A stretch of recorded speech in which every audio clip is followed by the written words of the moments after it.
உங்களை மேன்மையாய் வைக்க முடியும். நீங்க உங்களை நினைச்சு தாழ்வாக நினைச்சு சோர்ந்து போகாதங்க. என் குடும்பம் இப்படி, என் வாழ்க்கை இப்படி, என்னுடைய ஞானம் இப்படி, அவ்வளவுதான், என் படிப்பு இவ்வளவுதான் அப்படிலாம் நினைக்காதங்க. கர்த்தரால் உங்களை உயர்த்தி மேன்மைப்படுத்த முடியும். அவர் தான் சொல்றாரு, என் மகனே, என் மகளே, நான் யாரையும் என்னால உயர்த்த முடியும், மேன்மைப்படுத்த முடியும். உன்னை நான் உயர்த்த முடியும், உன்னை மேன்மைப்படுத்த முடியும். அதுதான் ஆண்டவருடைய வார்த்தை.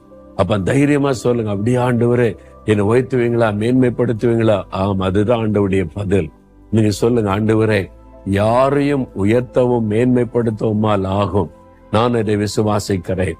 ஒரு தாவீதை உயர்த்தியனவர், எஸ்தரை உயர்த்தி மேன்மைப்படுத்தியனவர், ஒரு யோசேப்பை உயர்த்தினவர், என்னையும் உயர்த்துவீர்.